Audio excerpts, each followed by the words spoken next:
The following is a special presentation of TNN Sports. The 2001 ASA racing season began in St. Augustine, Florida, at the foot of her famous fortress. At the beginning of the race, number 63, Brian Fort, was caught up in this big crash, the first casualty of the season. A bit later on, it's Joey Clanton and Greg Stewart getting together, the first of several encounters between them during the year. And later in the event, running second, it's Scott Hansen. Third, it's Kevin Sawinski. They get together, and Joey Clanton cruises home for the second victory of his career, kicking off the 2001 campaign. And now, this evening, the world's most prestigious short-track stock car racing series comes to Indianapolis Raceway Park and the TireRack.com 200 to conclude its $6 million coast-to-coast tour. And we're going to crown a champion this evening. 38 runners and riders are set to do battle. On the pole, Mike Eddy, for the 34th time in his career, points leader Johnny Sauter starts in the second row. The man who would dearly love to take the title away from him, Gary St. Amant, starts 14. And down the list we go as they continue to bring the system up to temperature along the back straightaway. They continue to move behind the Vortec-powered GM Trailblazer, the official pace vehicle of the ASA. And there you see the bulk of the field as they continue to pace around and make sure that their racing machines are ready to do action over 200 laps here at IRP. Let's go quickly to the pit. Our colleague Bob Dillner. Johnny Sauter's team very concerned about the points championship. In fact, in their pit area, they will be tracking the points differential with a little chart they got here. But Johnny says, guys, please don't tell me about points because I want the win, Sandy Hang. Gary St. Amant's team has got the championship on their mind, but Gary says his primary objective is protecting second. He's got to be careful, he says. It's a whole lot easier to drop down to 5th place instead of beat Sauter, but if Sauter slips, watch Gary St. Amant go for the championship. Guys? Gary St. Amant is the defending series champion. He's won it twice before. Buddy Baker, as they get set to cue it up and go to the green, a dramatic evening here in Indianapolis, Indiana. It is that. Mike Eddy brings them down. You see one to go when they come back around and get the green flag. One thing that's very smart of Johnny Sauter, he is not going to change his rhythm and try to just last through the race. He's going to race like he has raced all year long. And when you do that, you're on top of your game. If you try to ride, you make a mistake. Mike Eddy on the pole, quickest qualifier, 34th time of his career. But this year, the first time, you know, it was only a 3 months ago, he couldn't even make a field. Now he's on the point. Well, that's due to Ed Howe and a lot of testing on this 11 car. You see him starting on the outside. They have the option. They can either start on the inside or outside. Mike Eddy chose the high side of the racetrack. It's a little quicker up there. So they come down to the front straightaway, and the green flag is out. We're underway for 200 laps at IRP. Eddy, with the preferred line on the outside, leaps into the lead. Sauter on the flank of Mike Garvey as they come onto the back straightaway for the first time. I think you can already see Johnny Sauter is not riding. He's trying to move in the second spot, and does as they go into turn 3. Johnny Sauter told me yesterday he's going to go flat out just like he has all year long. He's going to try and win his 10th of the year, and he doesn't, as Bob Dillner told us, does not want to know the point situation. He wants to race. That's his nature, as he seems ready to launch an early attack against Eddy. He wants the point. They call Eddy the polar bear, and I will tell you one thing, Sauter will have to earn that spot because right now, Mike Eddy has not won this year. He wants to win. The 9 car trying the bottom part of the racetrack. The elevation there is just a little bit less than the higher part of the racetrack. 9-degree banking in the corners. Out to the wall they swing. Sauter caught on the left hip of Mike Eddy now as they've held station for a couple of laps.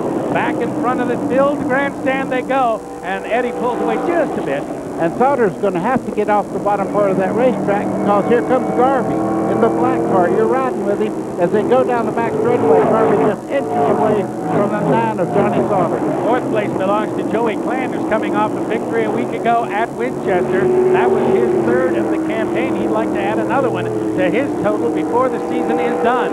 Well, boy, Johnny Sauter got very, very loose coming off the corner there. The car got completely sideways. Everybody behind him had to check up. On the back straightaway, they come once again, and Clanton on the attack ride a little bit against Mike Garvey. We ride on board with Garvey, looking at the blue car of Sauter just ahead, and a little further in the distance, that is the 11. And sideways goes Mike Eddy. Perhaps a little bump, couldn't quite tell from that angle, but buddy, I think he might have had some contact. And Mike Eddy has a lot of damage to the left front corner of that car. It struck the inside wall pretty hard there. You see the hood halfway up the windshield, so significant damage to the front of that car. And the point now does belong under the yellow. And leader lap number 6, it's Johnny Sauter leading it, then Garvey, Clanton, and Miller. And the 11 machine has gotten going again. Let's take a look at it. Yeah, they got quarter panels together there. Well, I think what happened to 9 just barely touched Eddie, and it's where a lot of G-load is on the right rear of that car, and he just barely touched him, and around does the 11. And it only takes a nudge to get him offline in the middle of that banking, and that's exactly what happened. So Johnny Sauter, who started from the second row, has moved to the point in pursuit of the ASA Championship in his rookie campaign. He's been setting records all year long, has 9 victories, he wants another. Coverage of the 2001 ASA AC-Delco Racing Series Championship is being brought to you by VF Goodrich Tires. Take control. Chapter 2 of the new ASA season took the series to California for the first time, to Irwindale, just a few miles east of downtown Los Angeles. In the early going, rookie Johnny Sauter saw a tire go down heavily to the wall and out of the race. A bit later, Tristan Dupuis and Mike Cope collide on the track. Cope is out of the event looking for retribution. It all came down to number 7, Gary St. Amant, stalking number 21, Kevin Sawinski. St. Amant got the lead and eventually his first win of the brand new campaign. The Tony's Pizza crew going to work on Mike Eddy's car right now, the number 11, back on pit road for the second time. Some emotional moments down here as they were about to go green again. Mike Eddy's crew jumped up on the pit wall. Johnny Sauter's crew just a couple of stalls away said, "What the heck did you do, guys?" Johnny radioed in and said, "I'm sorry." We are back under green, and Sauter leads the charge through 1 and 2. You can see down there in turn 3, that's Eddie's car. He just left the pit, buddy. He's on the lead lap, but nearly a lap down, now trying to get back around and up to the pack. Well, they've worked on Mike Eddy's car a couple of times, and I think they have it pretty well back like it used to be. But I will tell you one thing. That little touch right there, Mike Eddy may not have forgotten this if they get together later on. I think we can count on him remembering that through the rest of this evening, if not well beyond. There it is again. Definitely contact. The sorry isn't going to wash too well with the polar bear, not at this point of the season. But right now, we work leader lap number 13, Mike Garvey. We're on board with him. And here comes Sauter up to the 11th car. And, no, that's the replay from inside just a few moments ago. I thought that was real time. I apologize, but that was another look at the contact between the two. Yeah, and Johnny Sauter's car was running so fast up off the corner there, and the 11 car looked to be in a little, maybe the front end was pushing a little bit, and Sauter really got into it pretty hard there. I wasn't sure they made contact, but that cleared that up. Johnny Sauter is coming around in the lead, and he's about 100 yards adrift of the number 11 machine, that of Mike Eddy, who's in the middle of turn 4 and now on the straightaway as Sauter clears turn number 4. I don't think Eddy's waiting for him, at least not waiting for him in a hurry, but he's not getting away from him either. I wouldn't be in any great hurry if I was Sauter to get there myself, but you see he's got real pressure there by Mike Garvey running in second. Garvey looking for another victory to cap off his season, a season he thought he was going to run for the championship. He can't get that anymore, but he can win another race. Let's go to Bob Dillner. Johnny Sauter's crew chief is Joe Shear. He's timing Johnny on the track right now. What about that incident up there, Joe? I'm not really happy with what happened, but he really didn't mean to do it. He was apologizing, and I went down there and apologized to him. I hope nothing happens about it because it was kind of a rookie mistake there, but the AP plastic car is really good. We're trying to lead as many laps as we can here and kind of go out with style with the way we ran all year. Well, Mike Eddy is called the polar bear, and guys, I don't think the polar bear forgets too easily. Johnny Sauter is not a particularly aggressive driver, but he's not afraid to stick his nose in there. No question about that. Does he consider himself too aggressive? There's a difference between aggressive driving and dirty driving. I mean, I think there's some race car drivers that don't know the difference, but there's plenty of them that do, and there's a handful select of guys that don't know the difference. And we won't mention any names or whatnot, but sooner or later, what goes around comes around, and they'll learn. And he closes in on that situation he was just speaking of. But I will tell you, Johnny Sauter is not a dirty race car driver. He was coming out of the corner as hard as he could turn the wheels there, and it looked like Eddie may have pushed up the racetrack and had to get out of the throttle just a little bit. That's created that problem, but no matter what, I guarantee this is not a happy camper in that yellow car. Well, we'll track his progress coming up on that yellow car and mention that starting the race at the green flag, Sauter needed 80 more points to clinch the championship outright.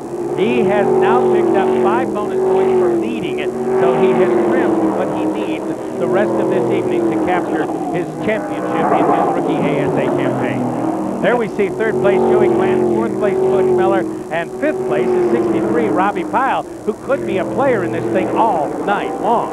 Yes, and Joey Clanton in that 83 last week several times just pulled over and let lead cars go last week, and when it came time to close that chapter, he went up there and took command of the race. He's running a very heads-up race again tonight in that 83 car. Well, that win at Winchester was impressive in the way it was executed. Very, very tough and smooth at the end when he had to be. He picked his spots just right. One of the best executed races I think we've ever seen from him from top to bottom. He's getting better at every race. At the first part of the year, he would get flustered and fall back and try too hard and maybe get himself in trouble. But you talk about an old pro, Butch Miller, in 4th place there, and I'll guarantee you he has a great car also. He picked up a victory in the middle of the summer up in Berlin in Michigan near his hometown. He would dearly love to cap the campaign with yet one more. And number 63 is Robbie Pyle. He won at Madison. It was by happenstance on the last lap, but it was a win. And that's an Ed Howe car, and it's set up exactly like Mike Eddy's car was. They exchanged notes, and both of them are on the same page. And it's ironic, he won that race that Mike Eddy was leading going into turn 3, and he said if it had been anybody else, I wouldn't have cared whether it turned or not. So that 3-car serial is fighting over 3rd, 4th, and 5th, and that brings us back to 6th position. That is number 5, Scott Hansen, back in the number 5 this week. David Stremme was the pilot in that last week at Winchester and nearly brought it home on the podium until the gearbox gave up in the late running of that race. And back up front, there's the leader. Johnny Sauter is the leader, number 9, coming up on Mike Eddy, who was running well back in the field on the lead lap, but in 24th position, 25th position, and nearly at the end of that lead lap. He's about to be lapped by Sauter, perhaps. Boy, I tell you right now, there's no pressure being administered to the 9-car Sauter. I wouldn't be in that big a hurry to ruffle this guy up because he'll calm down as the race goes along. But right now, I would say he's looking in the mirror, kind of planning. You know, if he just puts himself in the wrong spot, I might just let him know what it feels like. So he continued to track that drama. Johnny Sauter is the race leader, adding to his total. He started this race having led 1,849 laps of 5,500 laps of the season. A pretty good percentage. Of course, his winning percentage isn't bad either. No, I'd say 9 out of 19 races. But I will tell you this. They're fixing to run into other trouble. Not only Mike Eddy, they're getting to now where they're getting into lap traffic. And boy, I tell you, he's got to be very, very careful. He's got a great car. Don't get yourself. Don't create a problem.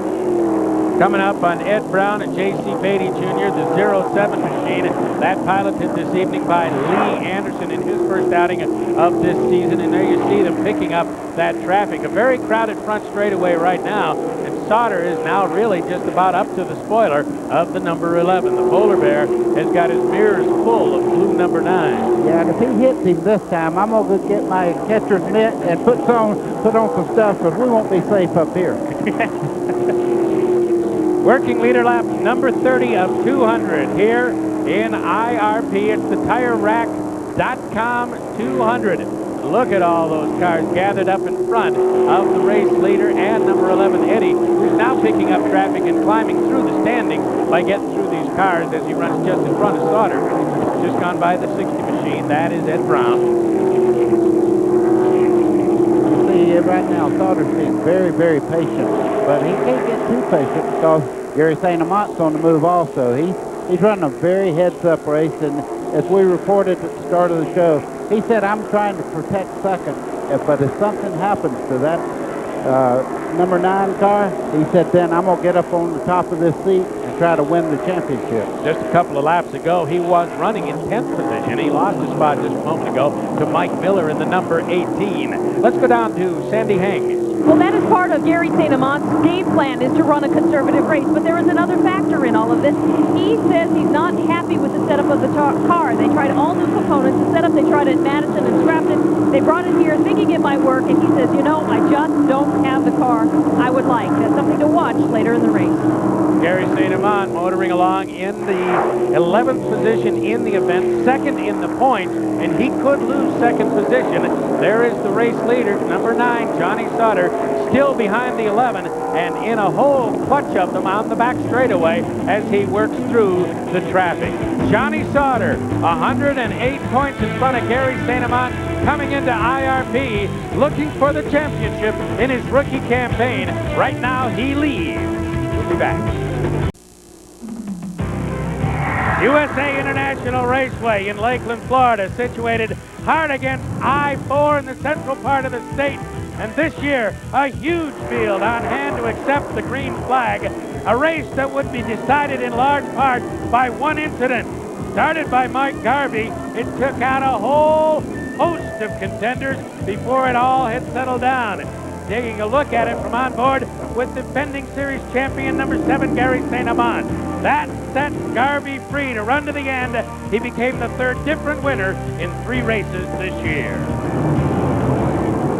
A very frustrating night for Mike Eddy. He just came down pit road, and this is the reason why. He's got a flat left rear tire. They changed it. They did not change it when they brought the Kellogg's number 11 down pit road after the incident. So they had to come on down because Mike felt the tire going low, and as you can see, that is a very flat tire.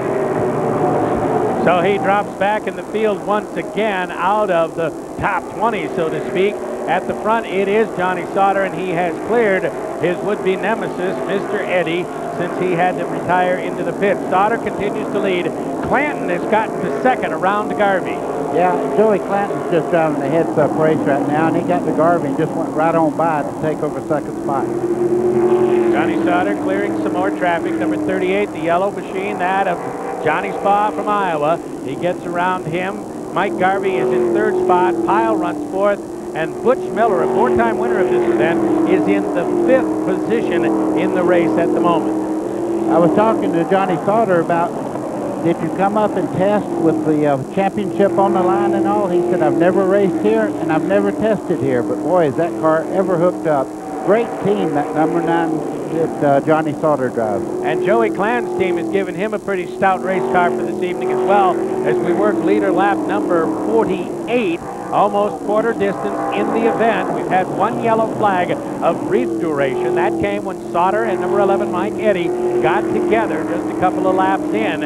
Eddy got sideways and tagged the outside wall, crossed the track and hit the inside retaining wall, and now is out of contention in the event, though he may run some more laps. Number 97, that's Tim Sauter. It's a team car with his brother Johnny. There's that, and he's moving up through the field right now. He occupies 7th spot, so he's on the move also. And just behind him, the 00, that is Frazier, and he started out the start of this year, had a couple of top 5s, and everybody thought everything was going to be great for him. And somewhere along the way in the middle part of the year, he had terrible problems with tearing the race car up, but he's back, and that car is sponsored by the fans of Frazier. The 97 machine of Tim Sauter, as you mentioned, in 7th position. He ran through the 2000 season, and he won the title in this series in 1999. Now, this is the car that Johnny Sauter has won 4 times with this year in the ASA campaign. Tim Sauter and Johnny Sauter, a brother combination out there this evening. And I said, no, you are not seeing double this week. Yes, there are 2 blue Alec Pinsino-owned cars here, and the number 97 you see right there is Tim Sauter, the 99 ASA champion. Tim, you make your return here. Your brother Johnny going for the championship. There's a reason why your car is here, isn't there? Yeah, there's a reason. We felt within the organization of AP Performance that we needed to come and protect our claim on this championship this year, and I'm just here to race hard and to help where I need to help. Well, you know that Tim will be fighting for the win if he can. But, guys, I guess you can say the number 97 car is the jam car this weekend. Maybe so. He hasn't had to be a jam car yet. But that's a capable race car, even though it's set up for his brother, not really for him. Yeah, and Tim Sauter has a little interest here because about half of the guys that are working for Johnny Sauter are going with him on his Bush team next year. Robbie Pyle in the 4th position. There you see him working on number 1, Mike Garvey. And along the back straightaway, that is a fight for position. Garvey's in 3rd, Pyle's in 4th. Butch Miller is also in the vicinity in the number 52. He's won this 4 times, as I mentioned, buddy, and always from the pole. Yeah, and Mike Garvey's had a little bit of problems on long runs, and right now his chassis seems to be giving up a little bit. As he drops back, you can see these guys really catching him in the center part of the corner.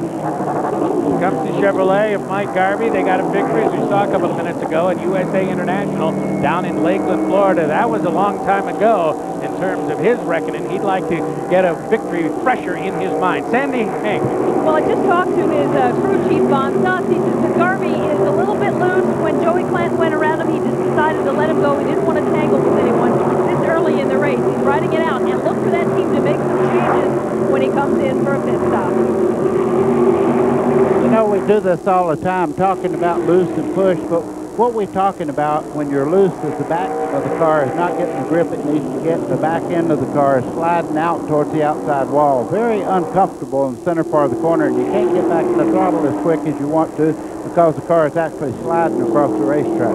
Tracking the championship such as it is, St. Amant has climbed back into the top 10 in 10th position, a little closer to Sauter, but his objective, if he wants to win the championship, is to get past Sauter, and right now that's a pretty tall order because Johnny Sauter is the race leader. Man hooked up. That car looks like it's on rails. And I was looking at Sauter's car in the center part of the corner a while ago. The nose on that car is right on the ground. They haven't figured out where the air does not get under the front. Gary St. Amant's car is off about 3 inches tall as he goes through the corner, and the Sauter car right on the pavement. And there's Gary St. Amant running in the 10th spot.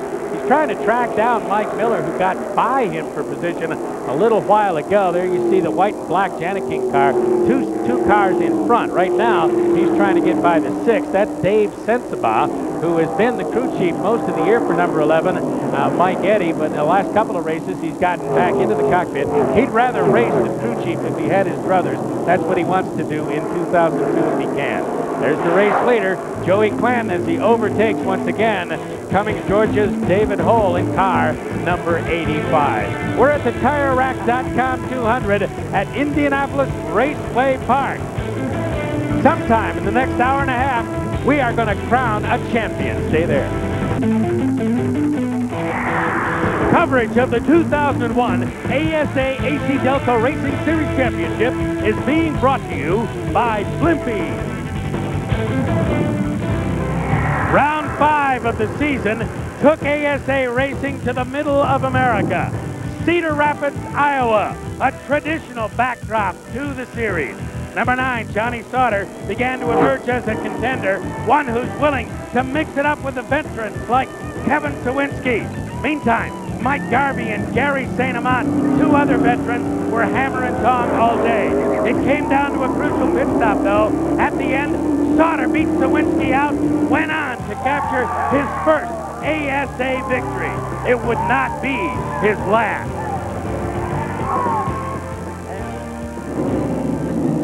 We are under yellow. The 33 car of Greg Stewart spun just a moment ago, and buddy, we're going to get some pit stops. Here comes their leaders down pit road. Bob Dillner. Johnny Sauter's going to pull his AP Plasman Chevrolet into his pit box. The crew down here has been practicing during the green flag runs. Sandy, to you. Right now, Mike Garvey has pulled in. This is the opportunity he was looking for. Von Suss is on the front, taking on 2 right side tires. They're going to be making a pressure adjustment. Let's go down to Bob. The crew going to work on the outside of Johnny's car. 2 tires will be the call here. They're putting gas in. Johnny Sauter getting ready to go out. Joey Clanton's going to beat him off of pit road. Joey Clanton got by first. Sauter pulls out behind him. Garvey comes out in 3rd, but he did get a good pit stop. Then Robbie Pyle. So we get a little bit of a switch. at the front, Buddy Baker. That Clanton crew is hot. They were hot at Winchester. They're hot tonight. That's the easiest pass you'll ever make in racing when your pit crew can get you out there. There's Greg Stewart, who caused this yellow flag the second of the evening. He looped it in a solo accident and had to come in for tires. Let's take a look at it. Well, there might have been a little contact there. We didn't see the beginning of it earlier. He got down, he missed the wall, went through the grass, and was able to come around and get the car put back together. Look at that. You talk about getting close to an inside wall. That 33 was all over it. Didn't make contact. Now, a nice catch there, not only in terms of the car, but the pictures from Tess down there. Nice job, Tess. That was terrific work. I think Tess put it on lock and ran, if you don't know the truth. Joey Clanton is the new leader, and while we're under this yellow and they continue their pit stop, let's take a moment for the BF Goodrich Tires point of view.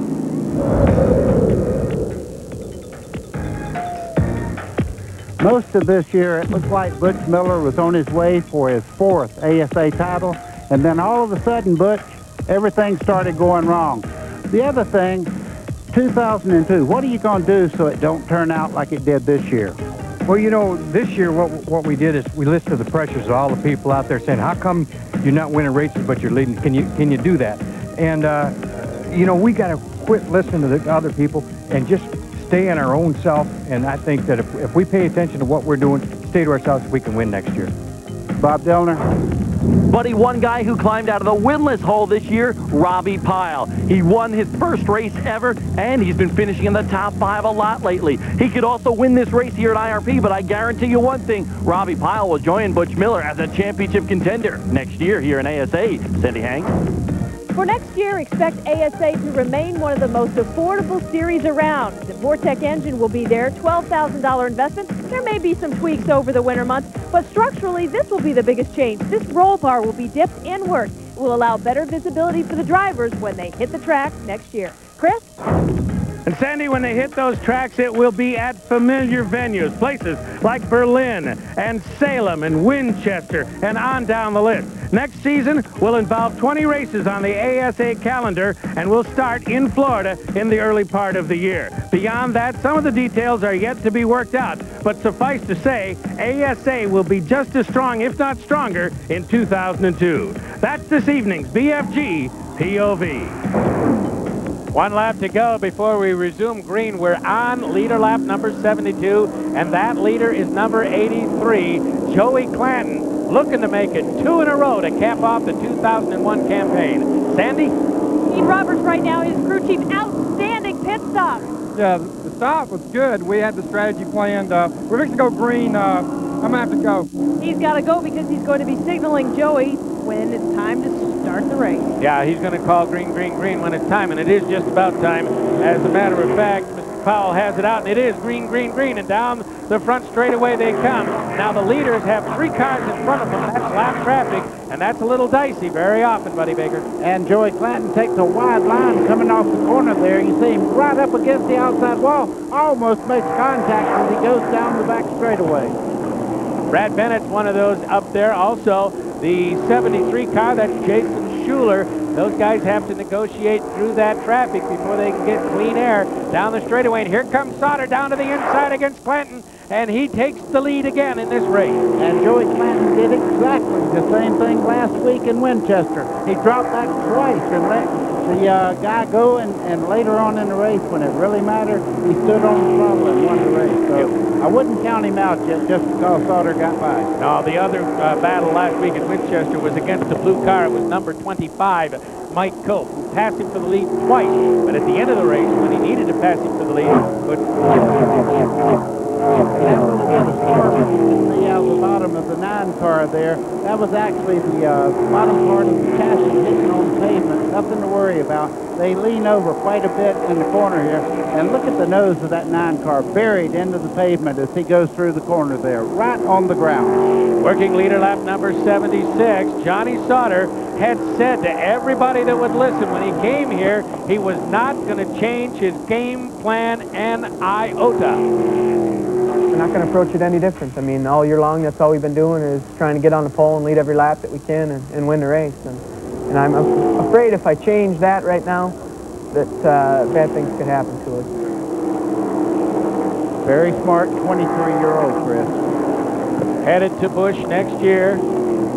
Already had one Busch experience, and that put him very well into the money over at Richmond. Not an easy track to negotiate for your first outing. A top 5 the first time out, and he's driving for Richard Childers. For the people that don't know where he's going next year, what a job this kid has done, though. And if he wins tonight, 50% of the races in the entire season for ASA, he would have won half of them. That Duraloop car that he's coming up on is Brad Bennett from Stamford, Connecticut, and now he's gotten around him. Bennett was a little bit of a stubborn customer there, trying to save that lead lap, and he held him back just a little bit, gave him a good fight, but now Johnny Sauter has gotten through, and he's got a little bit of open pavement in front of him that he can stretch out a lead against Clanton and the others while they deal with Brad Bennett behind him. Yeah, and Clanton right now, I think he's using his race car very wisely, but he does have a good car. But, you know, these guys, they don't have to just pull over and let a guy go by. Nope. Even though they're going to, you know, trying to stay on the lead lap, they have to fight back. Clan runs in second position, and then it's Mike Garvey. Robbie Pyle in the fourth spot, got that breakthrough victory at Madison earlier this year. Bob Dillner? Well, there's a caution on the racetrack, so I'll throw it back to you guys. Well, we'll check around the racetrack and see what we've got. Somebody up against the fence over in turn number 2. I'm not exactly sure. It's a 55 car. That's the 55 car of Greg Williams from Hubstad, Indiana. And he's still over there. Now he's gotten it back around and going in the right direction. But for the third time this evening, we slow down the field under the caution flag with 80 laps now having been accomplished, working leader lap number 81. Johnny Sauter is the man on the point. Perhaps he's about to become the man of the hour, the man of the season. Stay with us. Montgomery, Alabama, the next stop for the ASA Racing Series in 2001. It was hot and muggy in the deep south, but a good crowd on hand to enjoy a battle between Mike Garvey and number 21 Kevin Sawinski. Those teammates went hammer and tong until this incident that put Garvey nearly to the sideline and cleared the way for Sawinski to move on up the track. But he still had to hold up number 18, Mike Miller, to capture the victory. Third place went to Johnny Sauter, nipping number 52, Butch Miller, at the line. A big win for Kevin Sawinski. Still under yellow at IRP, Johnny Sauter on the point, and Clanton, Garvey, Pyle, and Miller the top 5. And Tim Sauter runs in 6th position. Then Scott Hansen and number 25, Mike Cope, who's coming off a 2nd place finish a week ago at Winchester. He could move up 1 spot in the points if he can get enough tonight. It's been a rock'em sock'em kind of year for Mike Cope. There have been some controversial moments on the track, but there have also been some exceptionally outstanding drives. Question, Mike, what are your plans for next season? Well, our plans are to come back and run ASA for the championship, but right now we're actively seeking sponsorship. What we have next year is just an associate with Auction Orlando, and so without a primary, we're just beating the bushes right now.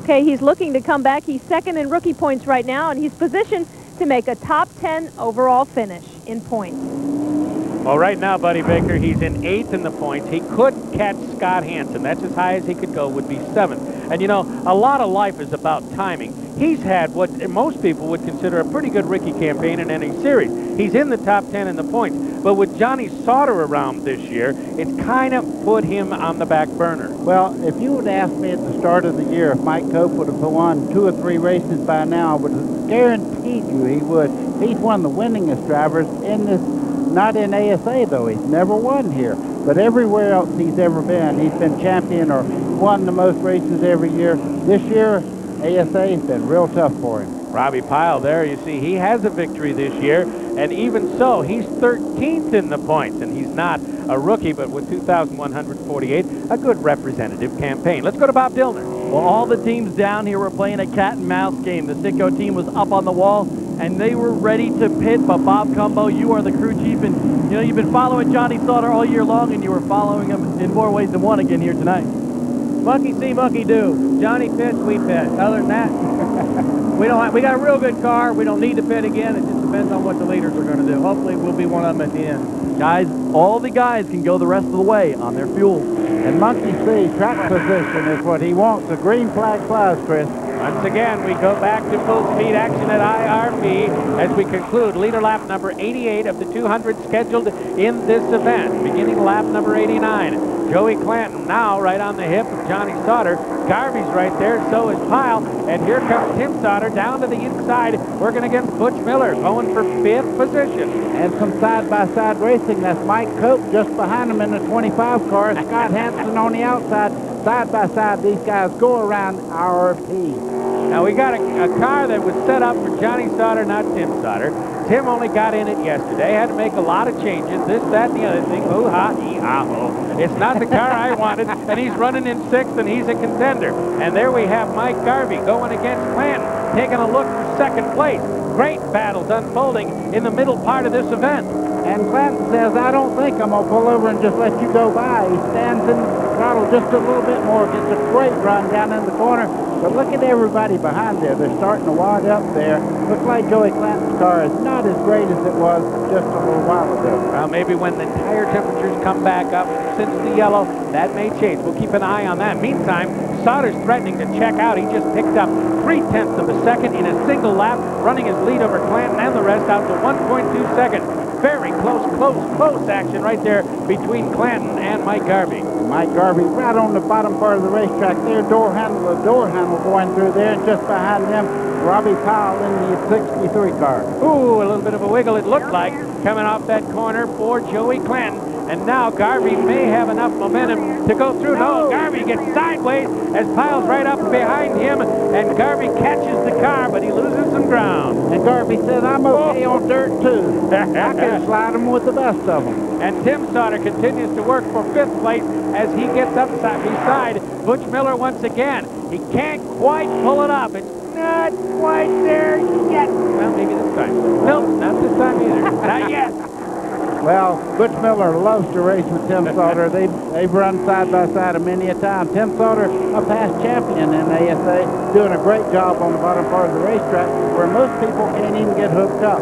After that spirited battle with Clanton, Garvey tucked into 3rd. We're looking back out of his car now at the Citgo Chevrolet of Robbie Pyle as the Tecumseh Chevrolet continues to maneuver in 3rd spot. Pyle in 4th, then Butch Miller in the Red Gold Tomatoes machine from Myers.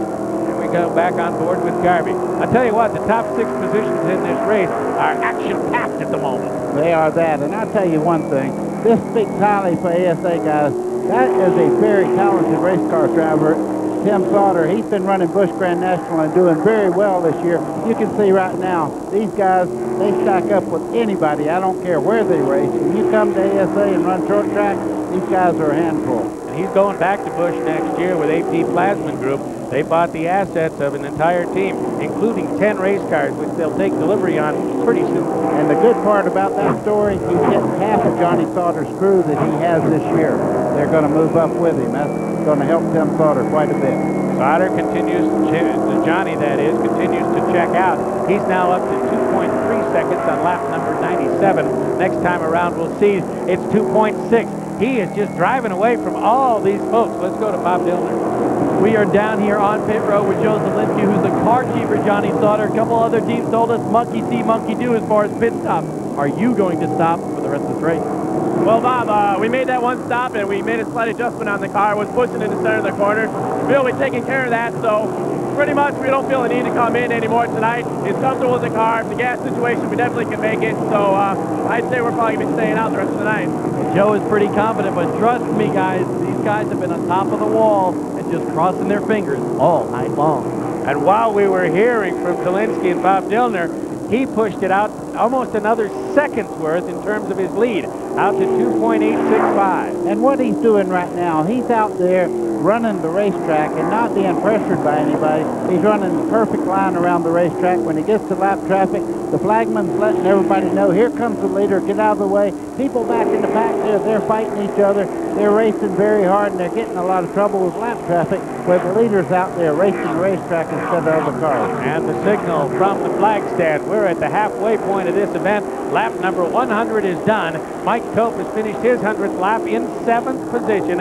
He's still in contact with most of those that are in front of him, except Sauter, who's driving away from everybody in the middle part of this event. Johnny Sauter in search of victory number 10 of the 2001 campaign. And that after a relatively disastrous first 3 races in this season.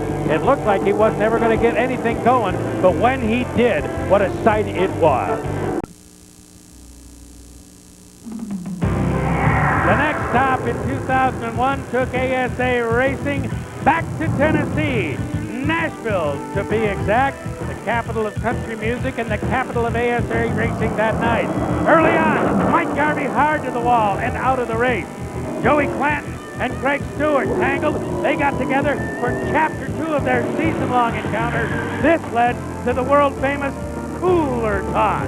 A bit later on, rookie Johnny Sauter bumped Kevin Sawinski offline, took him to the lead and to the win, and onto some guitar lessons.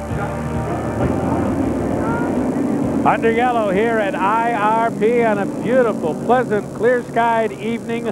We're under the lights, and we're on leader lap 108 with Johnny Sauter on the point. The reason we're under yellow, right here, Buddy Baker. Number 60, Ed Brown, gets turned around in the ChampionAirOnline.com Chevrolet. But hit nothing and goes right on down the racetrack. They'll put up a pretty good smoke screen, and yellow is out.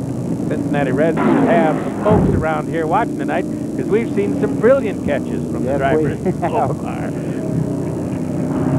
Laps number 50 through 100. While the second yellow of the night came here when Craig Stewart spun narrowly avoiding the wall, and Joey Clanton, after pit stops, got out in first position. That held on for a little while. Lap number 72, we get the green flag and the restart. Took a few laps for Johnny Sauter to get his momentum up. When he did, he stormed back into the lead, dipping under the 83 machine of Clanton, who's looking for his second victory in a row, coming off the win at Winchester a week ago. The running order at lap 100, Sauter, Clanton, Garvey, and Robbie Pyle. That's exactly where we stand right now on the 109th lap of 200 in this evening's event schedule. Butch Miller is in 5th as we look at the entire field. Number 5, Scott Hansen, who's been into the pits in the last couple of minutes on a couple of occasions to get some adjustments to the car. He's won here a couple of times, but he's out of the top 10 now. And Gary St. Amant second in the points in 10th spot right now. He has not progressed forward at all since the start of this race. Scott Hansen now, with his extra pit stop, has dropped into the 32nd spot in the event. We mentioned that because Scott Hansen is at risk of losing his 7th spot in the championship in the points ladder to Mike Cope, who is running well within the top 10 at the moment. So Cope may catch him and win some of that extra bonus money toward the end of the year before this evening is done. And now we're back to green. The contenders did stay out. No pit stops for Johnny Sauter or anybody else who might have followed him in. And here comes Clanton on the inside of the 9 car. You don't see this very often. Johnny Sauter getting a lot of pressure now from the second place car of Clanton. Looking on the inside. A little contact there. You can see the hands on Johnny Sauter fighting the car as he comes out of turn 4. Johnny Sauter is able to wrestle it back under full control and pull away by about a car length. Now, after the last restart a little while ago, we saw Sauter check out, basically, and run away from Clanton and all the others. I don't think Clanton wants that to happen again, although the space is beginning to grow again. Bob Dillner. Scott Hansen is behind the wall. Scott, not the way you wanted your season to end. No, it's not. You know, the last thing you ever expect is one of these motors to give up. You know, I've run them hot and run them with plug wires off and did everything all year long and never really hurt them. And now I guess when you're just riding around cruising, you know, they break that way. So all in all, they've been a pretty good motor this series, so we can't complain. And we'll just sit back here and watch Johnny Sauter dominate another one, I guess. I was going to ask you, you've raced with Johnny all year long. Can anybody beat him out there tonight? Mike Eddy could have beat him, and it's too bad Johnny had to put a bumper to him the way it did. What really disappoints me is that Mike didn't go back up there and repay the favor, but maybe he's getting old, I don't know. How about that, guys? Well, we were kind of looking for the same thing to happen ourselves. There's Tim Sauter as he rejoins the battle against Butch Miller, number 52 in the Red Gold Tomato Myers car. And Tim Sauter has a half car on him, but he's had that a couple of times and couldn't finish the pass earlier on. Oh, I think he's got it this time, buddy. Yeah, Vic. that was pretty good contact there between the two of us. Tim Sauter got into Miller. Miller checked up and decided maybe not at this point in the race. I don't want to start this kind of slamming and bamming. So Tim Sauter moves up to fifth spot. Well, the team car, Tim Sauter behind the wheel, a little wiggle and a wobble there, but he was able to get it under control, and now he has picked up the fifth position. Oh, there goes Pyle as they get together, and then Mike Garvey collects the Pyle car, so a two-car collision there, actually three. One continued up the track, two were heavily involved. Robbie Pyle was trying to go low down in the corner of the back of the car, started around, and boy, oh boy, from there on, it was just get out to that outside wall. Heavy contact. Mike Garvey able to continue up the track. We'll just have to wait and see how extensive the damage is. He took a lick up the right side. Let's watch it from his car. There it starts in front. Okay, there was a little contact there between he and the 83, and you could see the back of the car go around. Garvey hits very, very hard. Right here, they make contact as they start down, and there goes the back of the 63 car, Robbie Pyle. Watch Garvey's car come off the ground there. Tim Sauter and Butch Miller were able to haul it down to the inside line. One more look. There is Robbie Pyle sideways, backs it in. Garvey can do nothing but run nearly over him. The other two were able to slide through, so the reconstituted standings as we see Robbie Pyle moving around inside the car. He put down the net, so he apparently is just fine. Let's go to Sandy. Well, one of the benefits of having a good qualifying position is one of the premium pit stalls here in pit lane, and Mike Garvey is right next to the opening, which is going to allow him to bring his car behind the wall and try to repair some of the damage that you see on the right side. As crew chief Von Suss, before this incident happened, said Garvey had a great car. He was very evenly matched with Robbie Pyle. He thought Robbie's car might be just a little bit better. He was going to try to hold him off, and apparently weren't able to do that. They got a lot of work to do down here, guys. You can see that. Yeah, that'll take a lot of front-end suspension there. You see him changing out the parts there. But he got all the way off the ground. Very, very lucky he didn't make more contact with the outside wall as he went up in the air. Let's go back to Bob Dillner. Bob, are you with us? I am with you. There you go. The SICKO crew has been watching what happened on the racetrack. Bob Cumbo, Robbie's evidently okay, but what happened? What did he say? Robbie didn't say anything. Chaz said it looked like they got in the corner there. I'm not sure if they got together or if Robbie just spun. I don't know. So. Disappointing for the SICKO crew here tonight. They were running so well. Well, Mike Garvey is not going to win his second of 2001. Neither is Robbie Pyle. The new standings in the top 5. Johnny Sauter leads it, then Clanton, Tim Sauter, Butch Miller, and Mike Cope. Let's go back to Sandy. I'm with Garvey right now. What happened out there? Well, I let Robbie go. Robbie looked like he was pretty quick, Robbie Pyle. He got underneath Joe and his car got loose.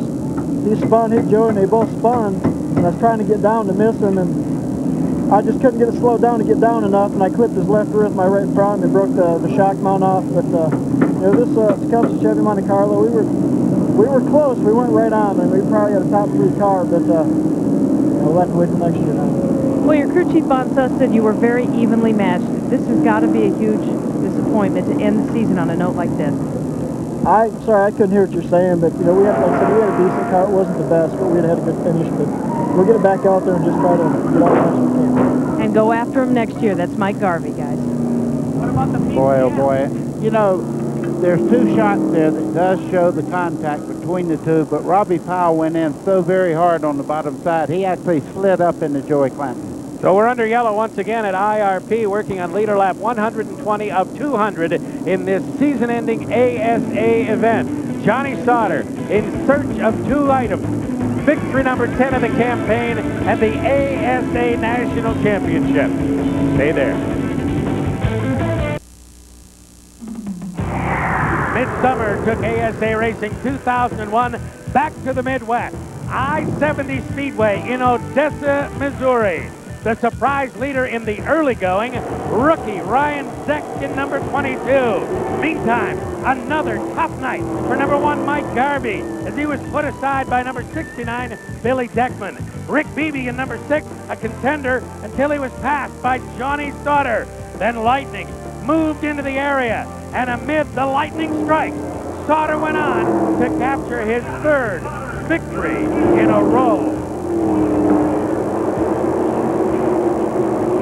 And now he's trying to make it 10 for a year. We're back to green flag racing at lap 125 here at IRP on the TireRack.com 200. There he is, blue number 9, Johnny Sauter, driving away a little bit from Joey Clanton since the green flag fell just a moment ago. Third place belongs to his brother, Mr. Tim Sauter, then Butch Miller and Mike Cope in the 5th position. Let's go to Bob Dillner. Well, Robbie Pyle and the Sitco Chevrolet team is down here. Robbie, your take on the incident? I got underneath Joey there on the backstretch, and I'm not sure exactly what happened. I know we got together. I was down on the flat, but I'd have to see a tape. I wouldn't want to say one way or another. It was sad because the Sitco car was running great. I think we're going to be battling for the lead there, but it never happened. So we'll be back next year. And unfortunately, guys, the Sitco car is definitely done for the evening. So his bid for a second victory of this campaign, as we look at it one more time from on board with Mike Garvey, who also was taken out of contention in the incident. Meantime, Buddy Baker, we got a battle for second. You do that, and that's Tim Sauter. That isn't double vision. That's brothers right now running first and third. Johnny Sauter, of course, leading, and then in third spot right now, Tim Sauter, moving on the inside right now, trying to put Clanton back. And if he gets up there, his brother has nothing but clear sailing from here on. Tim Sauter, the 99 ASA champion, in third position, trying to get second away from Clanton. But really, even though he's just fighting him right now, doesn't have the position, Buddy, he's kind of doing what they brought him here to do. He's occupying Joey Clanton. He is doing that, and right now he's got Clanton checking that mirror on every straightaway. But you know what? There's a couple of cars back there just behind them that are closing in right now, and this thing could end up being about a 5-car battle here for second spot soon. Tim Sauter continues to motor along in the third spot. Butch Miller just behind him, and then Mike Coe. Tim Sauter, the 99 champion. Johnny Sauter, perhaps about to be the 2001 champion. To have Tim win the championship in 1999 and me to be able to come along and hopefully clinch the deal in 2001. Two brothers win the championship in ASA in 3 years. It's pretty awesome. Yeah, it's pretty awesome, all right. Tim Sauter, 7 career ASA wins. And the last time he ran here at IRP, he finished second behind Butch Miller. That was last year. Yeah, and last year he and Johnny Sauter had a race right near the end at Nashville, Tennessee. Tim Sauter went to the inside, got his brother concentrating on that inside line.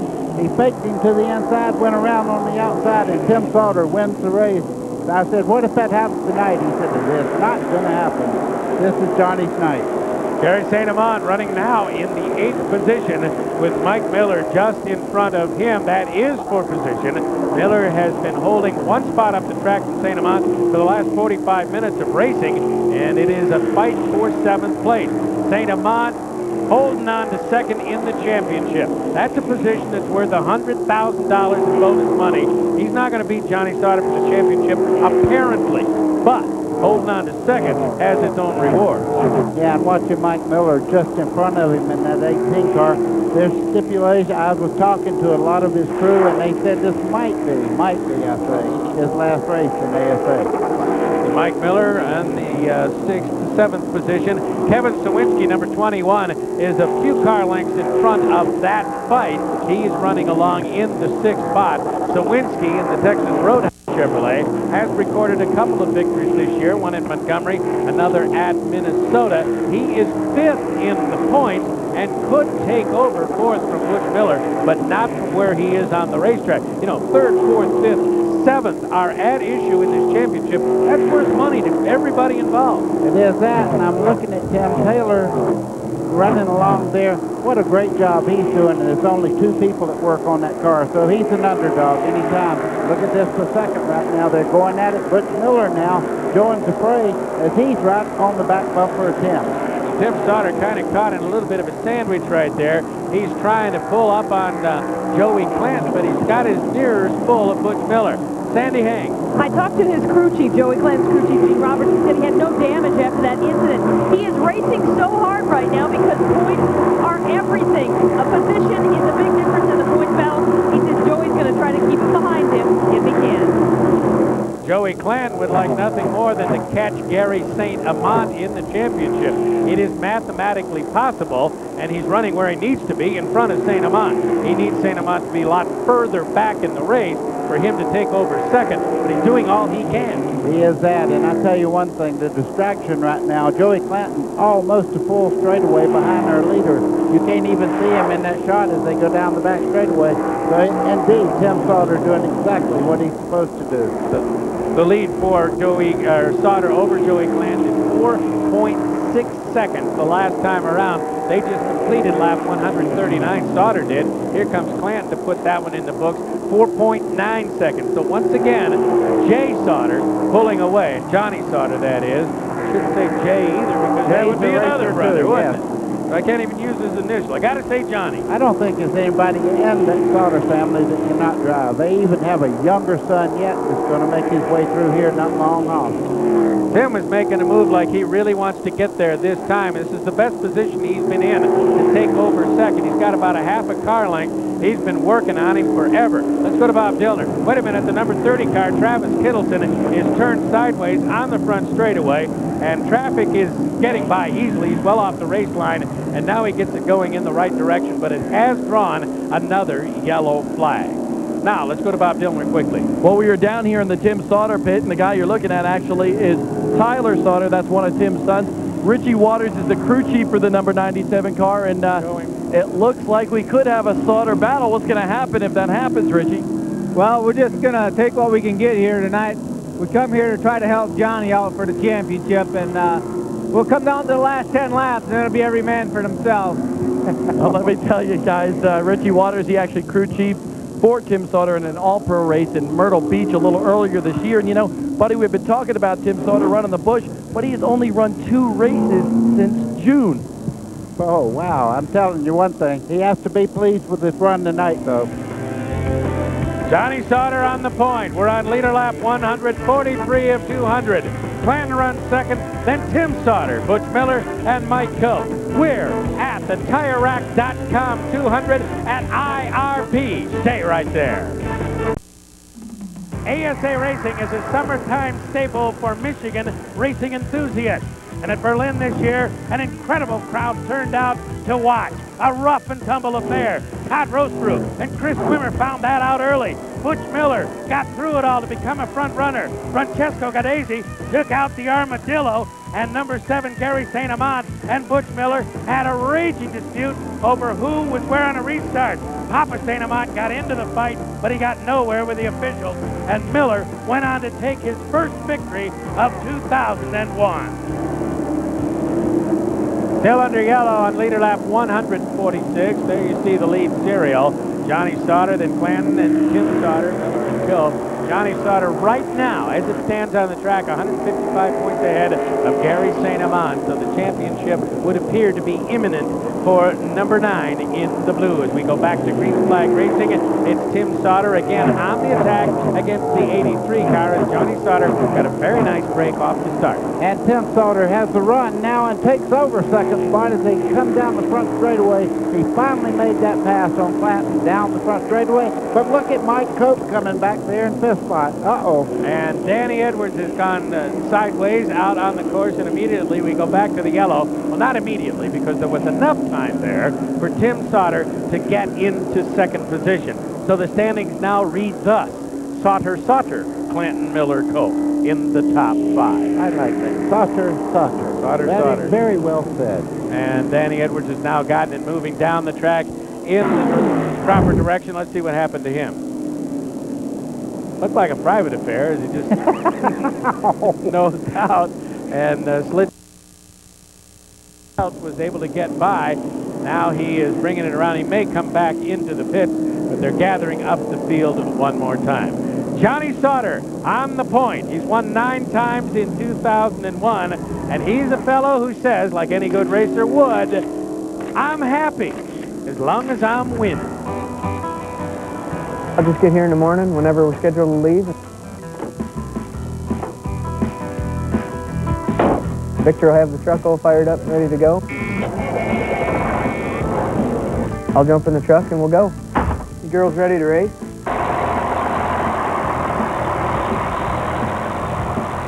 So who's it going to be?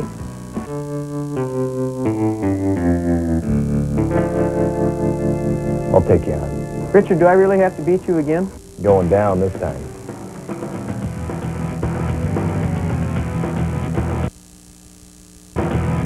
Look at this. Sauter makes the move on the outside, and Richard can't take the pressure.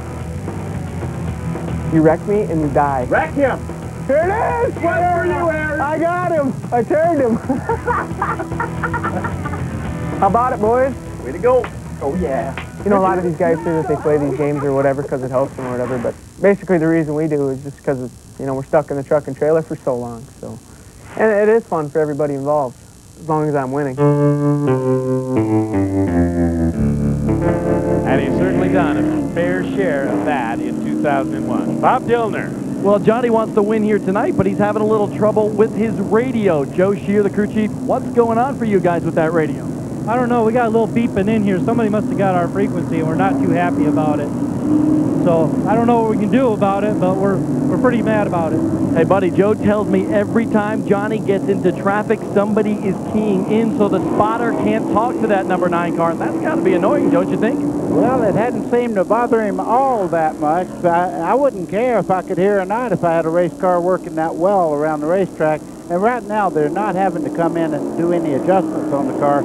So I'd say right now, he's locked in, and he likes to win. We found that out. Tom Powell looks at the field through turns 3 and 4, coming back toward the front. He's got the green flag in hand, and out she comes as we ride on board with the Texas Roadhouse machine of Kevin Sawinski, running in 6th spot. Just ahead of him, the blue car there is number 25, Mike Cope. Mike Cope on the very bottom part of the racetrack. Right now, boy, oh boy, they stacked up back here. And everybody knows it's showtime now. We're getting down to the last part of the race. Only 50 laps to go, so hey, listen, it's showtime. There's no more play. Let's see if Sauter can pull away from Tim Sauter. In this particular instance, Johnny Sauter from the restarts has been able to cover the field completely and just drive off. And we go into the pits now. That's a look from on board of Mike Garvey's car, and they may be about to get back into competition on the racetrack, the 2001 campaign, and I can't blame him for that. It's better to finish out there in competition than sitting in the pit. Oh yeah, you can try to get every lap in you can during the year, but Kevin Sawinski now, he's full that 21 car in the contention. He was about a half a lap back, but now after the cautions and all, he's right up there with the front bunch, and he's got his car nailed to the bottom part of the racetrack. Has a very good race car. And they're coming up through the traffic of Danny Edwards, who spun just a few moments ago. He is not on the lead lap and giving room to driver's left as the contenders filter through pretty much unabated. Sauter, Clanton, Miller, Cope, the top 5 with Sawinski in 6th, then Butch Miller, then Gary St. Amand running smoothly and steadily in 8th, not really trying to move up the track, just content to be second in the championship. He's pretty much conceded it in his own mind. He knows what he wants out of this race, and he's getting it. Exactly, and he told me that, and everybody else today, that he was protecting second, and he could go to 5th a lot quicker than he could go to 1st. Exactly, especially given the standings as they are right now, so there's no reason for him to force any issues. Tim Taylor, the local fellow with the EMAS ambulance service on the side of the car, is in 9th spot. Then the detective from Trouble this on county. the front straightaway, sorry.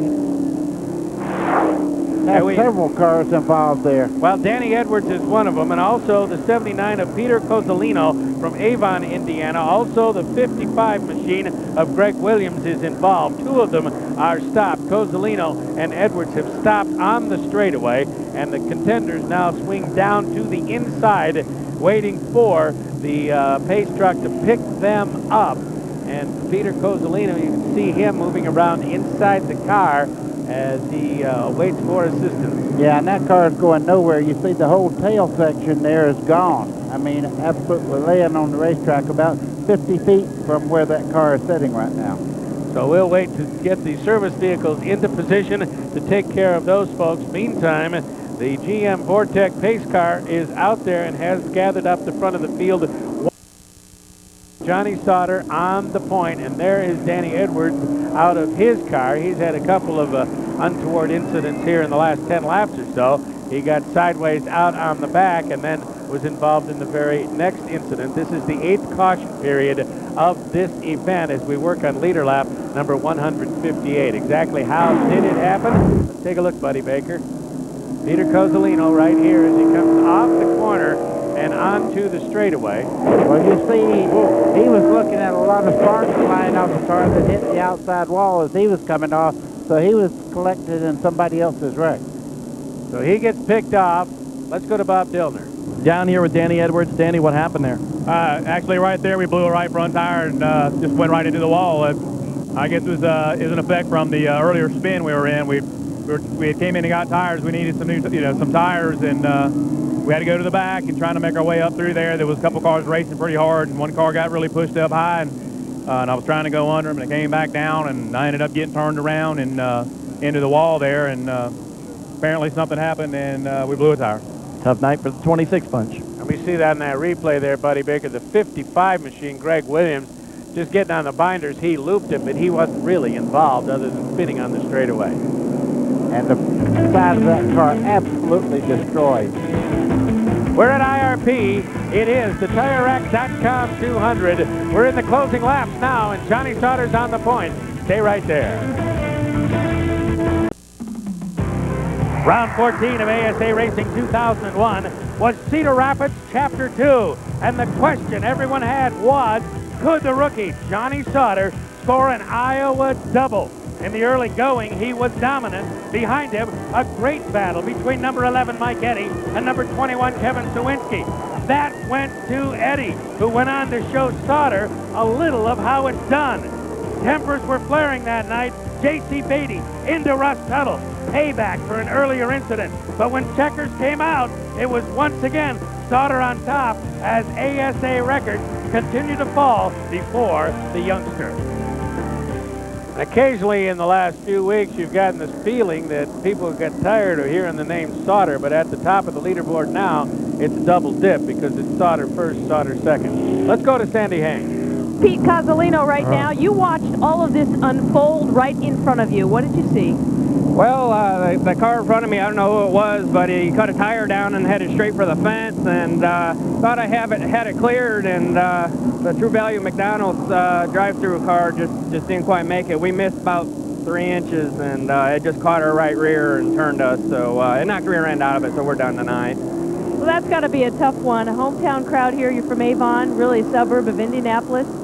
Yeah, we were kind of hoping to do good here, and we were loose in the beginning of the race, and we tightened the car up, and we started moving forward, so we're coming up. I mean, Okay, let's go to Bob. Well, we're down here with another hometown boy as we go to the green flag. Look at this, Indiana Pacers basketball star Reggie Miller. What are you doing here? Well, on the eve of training camp, Russ Tuttle, who does my security detail for me here in Indianapolis, you know, I've been a big race fan, and I thought I'd come down and support the number 16 car in Conseco. And even though I don't agree what he does for a hobby, you know, this is his passion. I got to come down here and support him. He's always got my back during the year, so I figured I'd come down and give him support. And you know what I like about this guy? I see eye to eye with him because we're about the same height.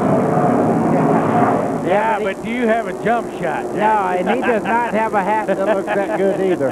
I'll tell you, these guys are going at it right now. The two brothers leading this thing, as Russ Tuttle, he was just talking about, the 16 car there, had a good steady run all evening tonight and was all the way up to 6th spot at one time. Russ ran 6th last week at Winchester. Earlier this year, 4th at Madison. The last half of this season for him has really seen him progress as a racer. A lot more comfortable with his setups. Glenn Allen Jr. has helped him a lot. Tonight they're not as stout as they have been in several races lately, although right now they're listed in 10th position, and that's nothing to sneeze at in a 38-car field. No, he's been very consistent, and last week he knocked the body off the car and still had a top 10 finish. So, I mean, you talk about a guy that's on a roll, and look for them to get better every race from now on. Matter of fact, he had no hood nor front fenders on either side. Neither did number 9 Johnny Sauter back a week ago at Winchester, and they went side by side, hammer and tongs, for about 50 laps against each other. That was quite a race, a subplot in the Winchester race,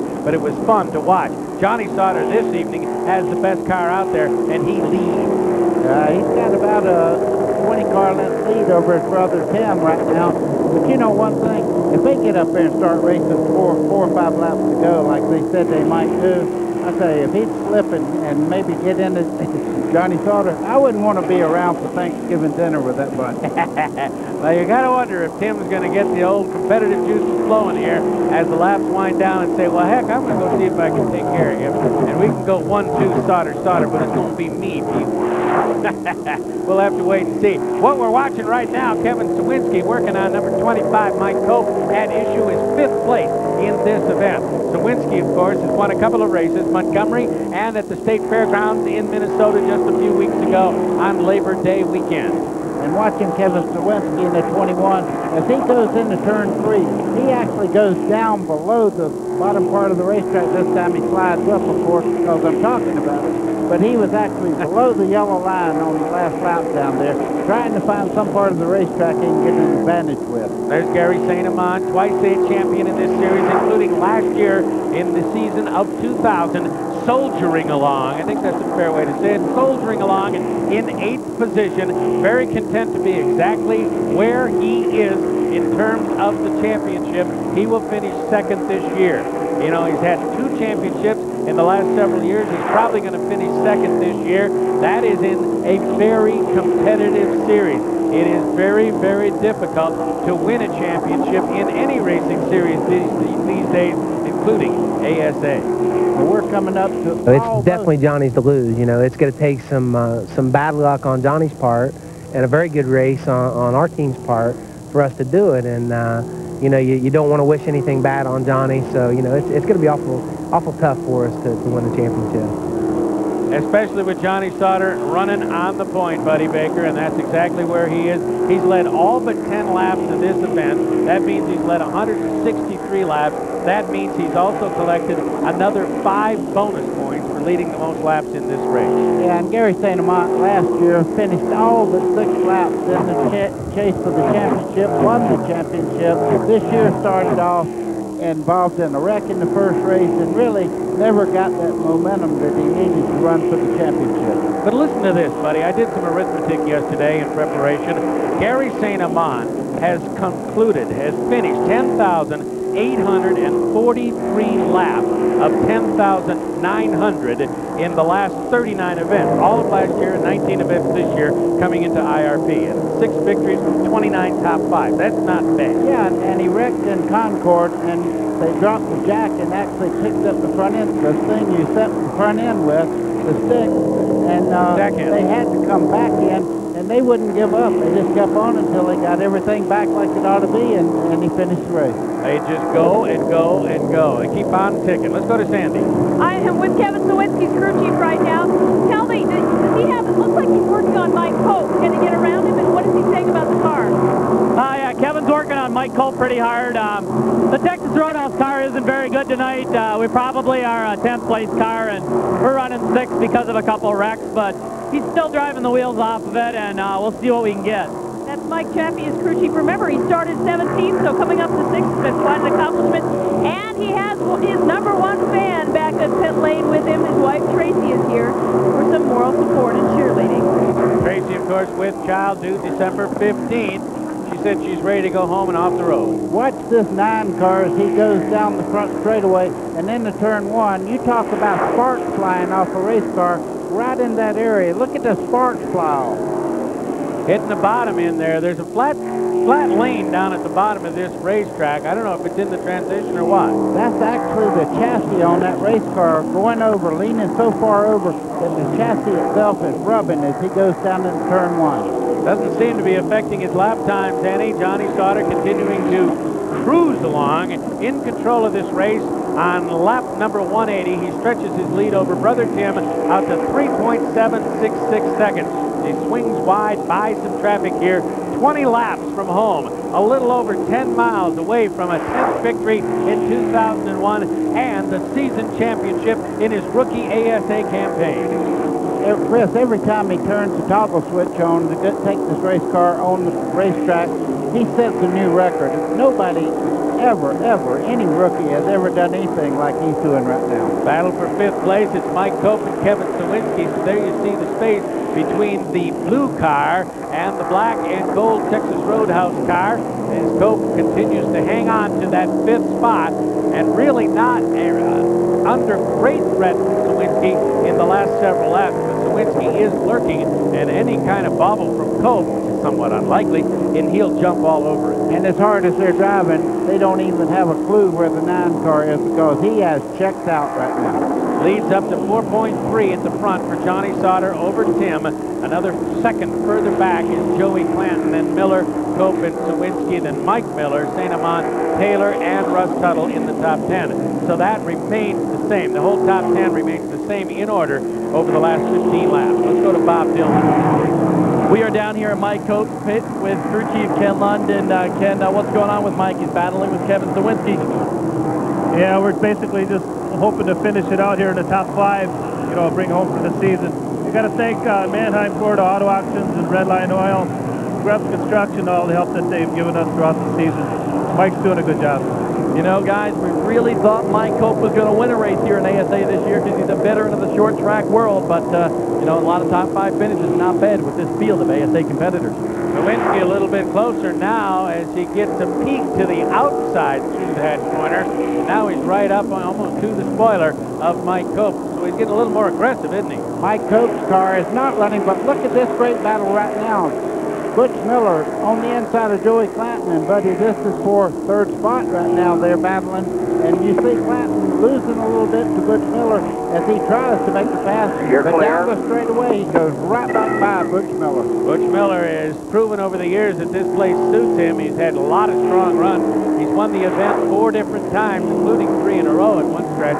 And all 3 of them, in fact, all 4 races, he has won from the pole position. He's used to running up front at IRB. Right now, he's trying to get into 3rd position and at least get to the podium this evening here in 2001. And these 2 cars are actually catching Tim Sauter just a little bit every lap, so they're closing in on him. But Johnny Sauter, boy, he's out there in clean air. 5.7 seconds now, the lead for Johnny Sauter as the lap count reaches 188 next time down the front straightaway. This battle rages on unabated.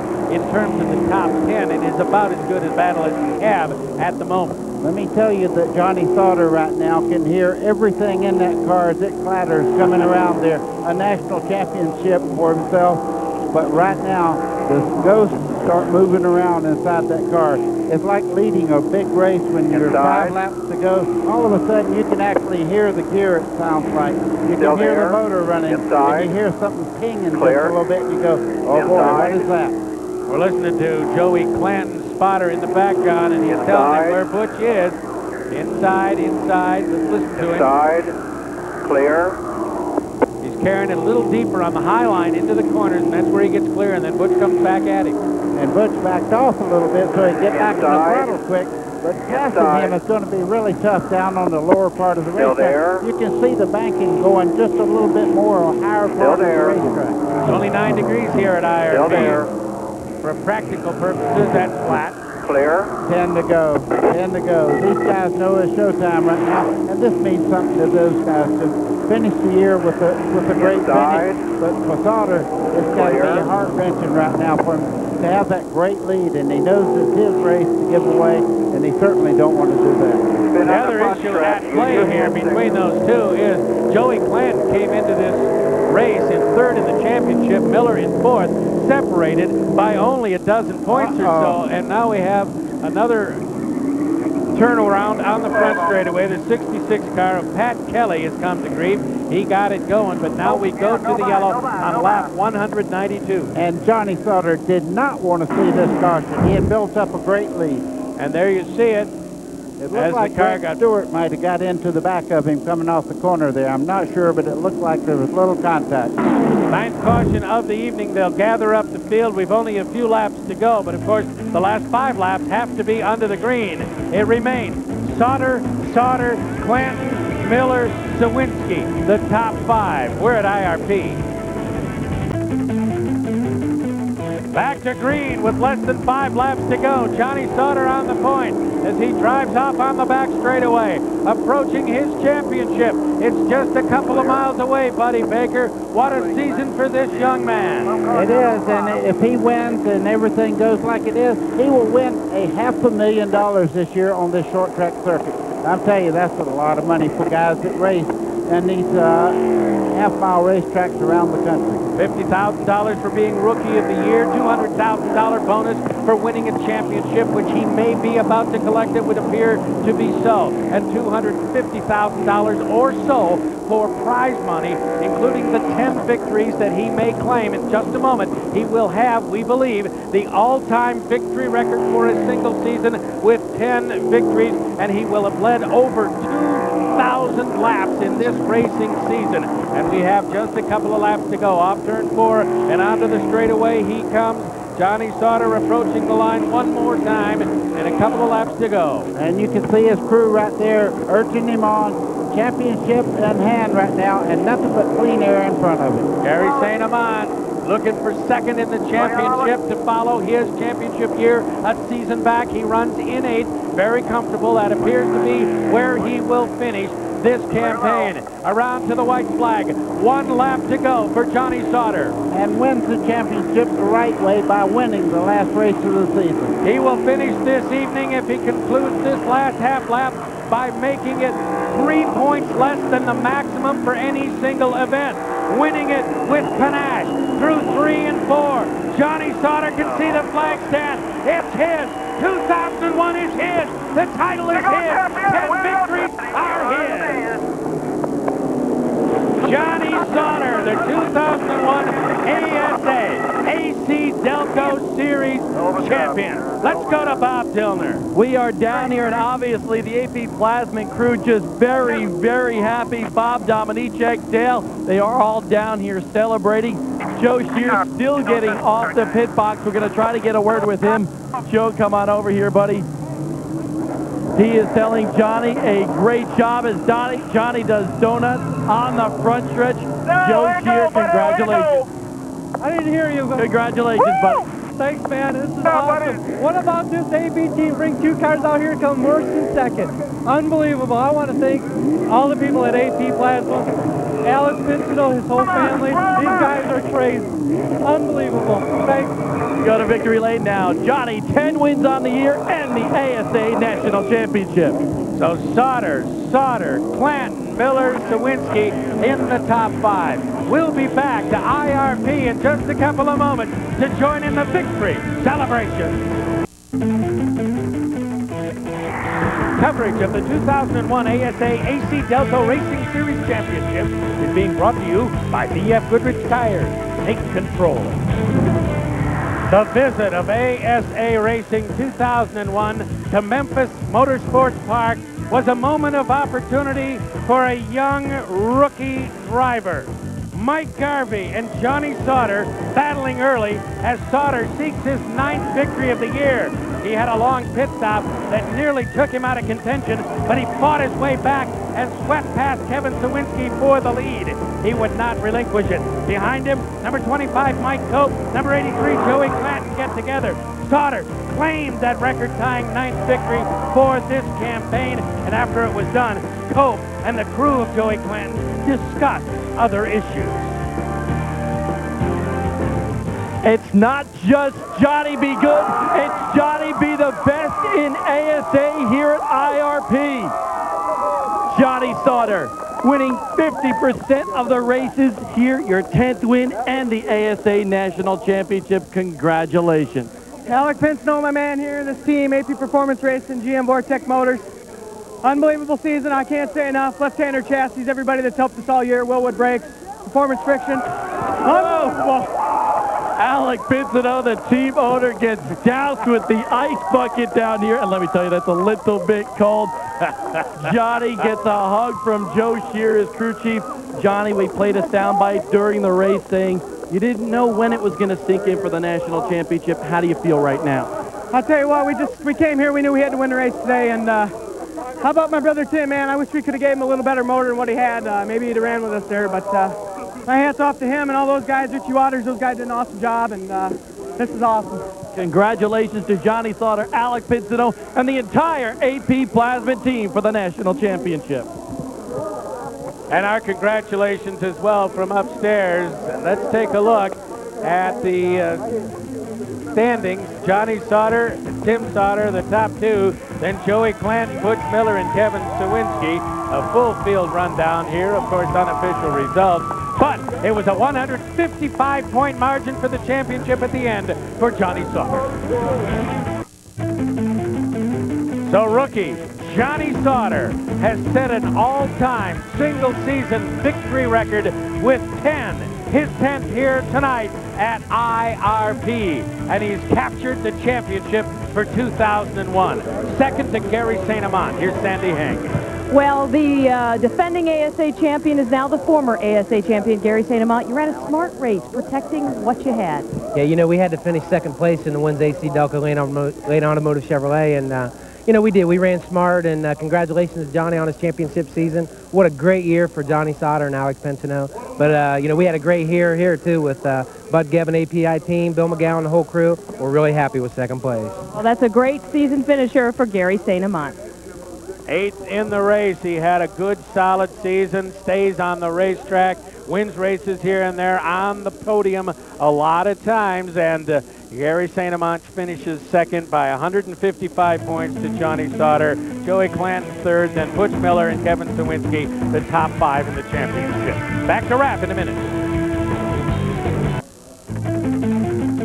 Moment to go, and thrilled Johnny Sauter thrilled the crowd here at IRP with his version of the Victory Donut down in front of the main grandstand on the occasion of his 10th victory and celebrating his championship. These are the final point totals with Sauter on the top, then St. Amant, Clanton, Miller, and Sawinski through the evening, though the point totals did change. Mike Garvey in 6th, Cope in 7th, Mike Miller, Scott Hansen, and Tim Taylor to round out the top 10. Bob Dillner.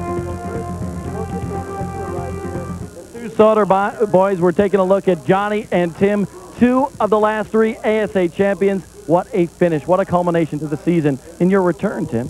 Well, it's my return, but this guy here and the rest of these guys from AP Performance, Alec Pinsino, everybody here just did a great job. I just wanted to come in and race and do what I had to do, and I didn't have what it took to beat him, so I did all I could do. A storybook finish for the Sauter boys here at IRP. And Buddy Baker, a storybook season for Johnny Sauter, to be sure. It's been thrilling. Yeah, and it's been fun for him to have 2 brothers that race also, to compare notes and really help him along with his championship. And Johnny Sauter, of course, picks up $50,000 for winning the Rookie of the Year battle as well by a pretty wide margin over Mike Cope. But that was a foregone conclusion. It does just include a number of other racers in there that were in the rookie campaign at just the wrong time. 10 wins, 13 podiums, 14 top 5s, 16 top 10s, led over 2,000 laps, and won $500,000 in the 2001 Johnny Sauter. And now for Buddy Baker, Bob Dillner, and Sandy Heng, this is Chris McClure. Thanks for joining us throughout our presentation of the 2001 AC-Delco ASA Racing Series Championship Tour. We hope to see you all again next year. So long, everybody.